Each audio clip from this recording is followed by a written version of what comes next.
Selamat malam, salam sejahtera. Dalang kehilangan Rm4,5 triliun Malaysia akhirnya didedahkan. Sebelum kita teruskan ulasan malam ini, saya nak Anda pastikan Anda share video ini supaya semua orang tahu kerugian Malaysia Rm4,5 triliun ini bukanlah satu reka-rekaan, tetapi satu bukti yang telah pun disahkan melalui satu penyelidikan melalui Emir Research. Dan apa yang saya dedahkan malam ini ialah bagaimana Rm4,5 triliun itu boleh membantu Malaysia kalaulah itu tak hilang. Dan saya nak memberikan Anda faham supaya bila Anda share video ini, orang akan faham betapa besar nilainya 4 triliun itu jika dibandingkan dengan pemahaman dan keadaan semasa Malaysia. Selain itu, saya tertarik dengan satu tajuk daripada mykmu.net yang menulis bahawa negara rugi Rm4,5 triliun dalam masa 26 tahun, jangan lepaskan pemimpin tua.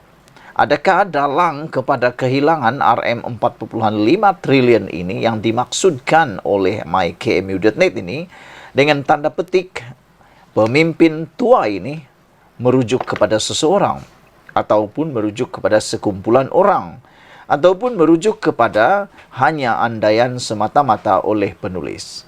Saya terfikir dan tertarik. Saya tertanya-tanya, siapa sebenarnya yang terlibat di dalam masa tempoh 26 tahun ini? Yang pastinya, ianya bukan melibatkan Perdana Menteri Anwar Ibrahim. Kerana Anwar Ibrahim baru menjadi Perdana Menteri selama 6 bulan. Bukan 6 tahun, baru 6 bulan Anwar Ibrahim menjadi Perdana Menteri.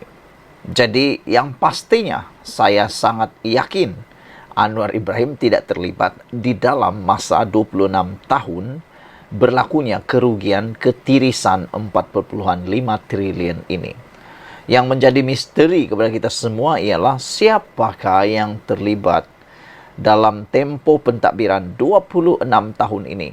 Siapa dalangnya? Dan menurut apa yang ditulis oleh artikel ini, dia memetik kepada jangan lepaskan pemimpin tua. Siapakah pemimpin tua yang dimaksudkan ini? Adakah ia merujuk kepada seorang individu yang dah berusia tua? Ataupun adakah ianya merujuk kepada segolongan atau sekumpulan pemimpin yang telah lama memimpin negara ini? Ataupun adakah ia merujuk kepada seseorang yang dah semakin tua? Itu pun kita tak pasti. Namun artikel ini merujuk kepada jangan lepaskan pemimpin tua. Saudara-saudara yang saya hormati, apa yang berlaku kepada negara kita kalau kita dapat semula 4,5 triliun itu? Itulah yang saya akan bentangkan kepada Anda. Itulah yang saya akan ulas kepada Anda semua. Bayangkan saudara-saudara sekalian, negara kita kalau dapat mendapat semula 4,5 triliun itu, ini bermaksud negara kita dapat membayar hutang Malaysia. Hutang Malaysia yang telah pun mencapai beberapa triliun itu boleh dibayar dengan menggunakan uang yang hilang ini. Kalau hutang Malaysia itu dapat dibayar, tahukah apa yang jadi?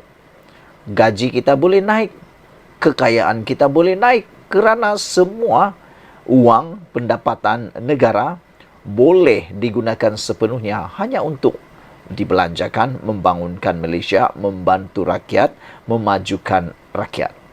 Jadi bayangkanlah 4,5 triliun itu amat besar maknanya kepada rakyat Malaysia.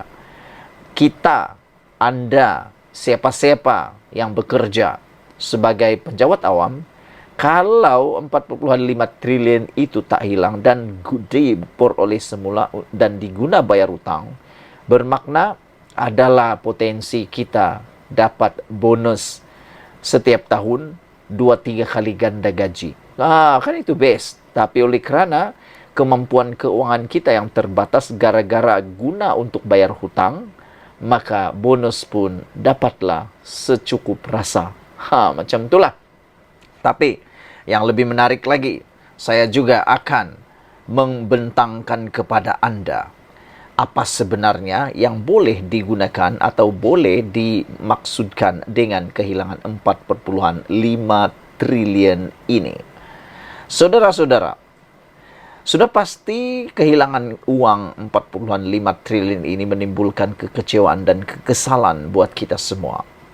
Sekiranya dibahagikan 26 tahun ketirisan berkenan dengan nilai 4,5 triliun yang telah hilang dan tiris itu, negara bermaksud akan mendapat setiap tahun sekitar RM 173,08 bilion.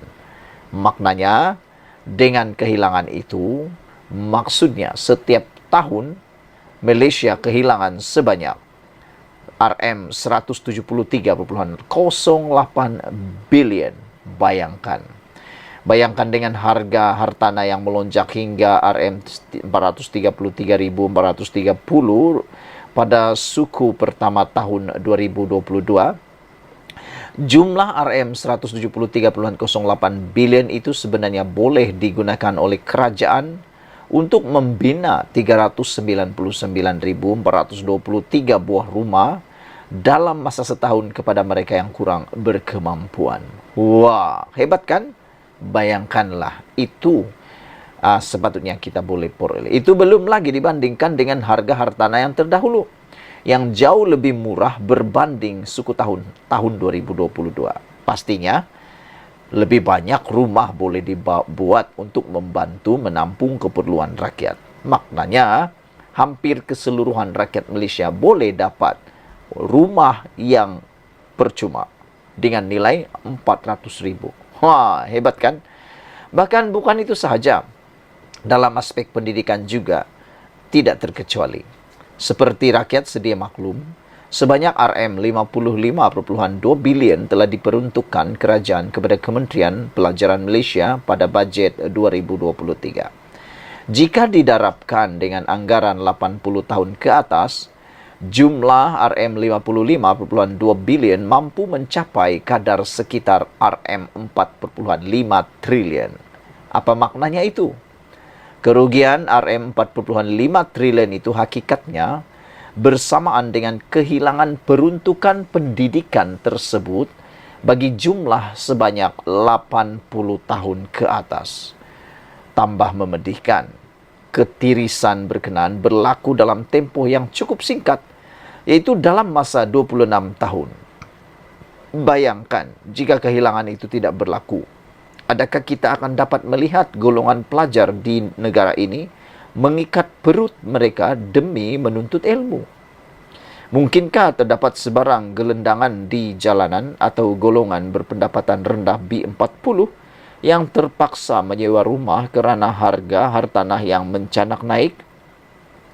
Bara rasuah dan penyelewengan bukan lagi satu perkara ringan. Semua pihak perlu bersatu padu menentang dan membasminya, bermula daripada sekecil-kecil kesalahan. Sekian dulu untuk kali ini. Jangan lupa share video ini, tinggalkan komen Anda. Jumpa lagi. Bye-bye.